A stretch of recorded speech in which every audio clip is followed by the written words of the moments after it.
Hi, I'm David Fleming from the Disciples Igniting YouTube channel, where we are focused on Jesus, advancing his kingdom and preparing his disciples.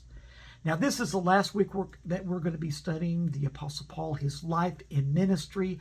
And today I want to deal with a subject matter that I think that is going to be very helpful to many of you.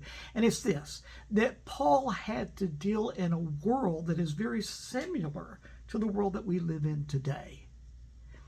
Case in point, Paul was a Roman citizen, and being a Roman citizen in Paul's day had a lot of benefits. One of those benefits was that they were protected by the Roman judicial system.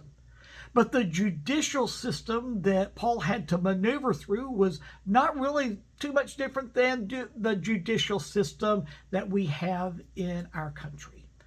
There were some judges that were law-abiding and upheld the law of the Roman Empire, and there were judges that really just served themselves. There were lawyers that were good, and then there were lawyers that were very willing to bend the law to suit their purposes or to do the bidding of those who were paying them under the table. And so Paul had to maneuver through good judges, good lawyers, bad lawyers, just like we have in the judicial system today. And how did Paul deal with all this? Because he had to deal with the court system a lot. He was arrested quite a few times. And he did use his Roman citizenship to its full advantage. He oftentimes would present to them, listen, I am a Roman citizen. You're not allowed to beat me. Although sometimes he was beaten. But he did use his Roman citizenship to its full advantage. But many times he had to deal with corrupt judges that he had to stand before. For instance, like when he was arrested in Jerusalem and he was taken to Caesarea, he had to stand before Felix. Felix was corrupt. And he really kept Paul in prison for such a lengthy time because he was hoping that Paul was going to give him a bribe. He wanted some money out of it. Well, Felix wasn't the only corrupt one. He was eventually replaced by Porcius Festus. But Festus also was not as good a judge as he should have been.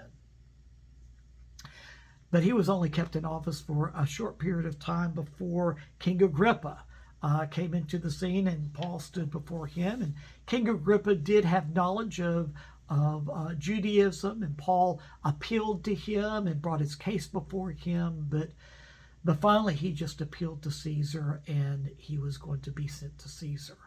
But the people that Paul had to stand before were not always interested in doing what was right. They were interested in doing what was going to benefit them. So how did Paul deal with all this? Well, let me present to you that which strengthened him, comforted him, which it has to millions of people throughout the centuries. And that is what he was inspired to write to the Romans in Romans chapter 8, verse 28. And we know that in all things God works for the good of those who love him, who have been called according to his purpose. I don't know what you're going through.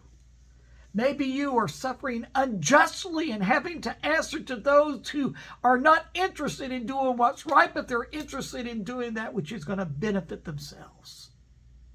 I want to encourage you to do what Paul did. Put your trust in Jesus. He is working for your good because you love Jesus and you're called according to his purpose. And God worked it out for Paul's good. Let's talk more about it tomorrow.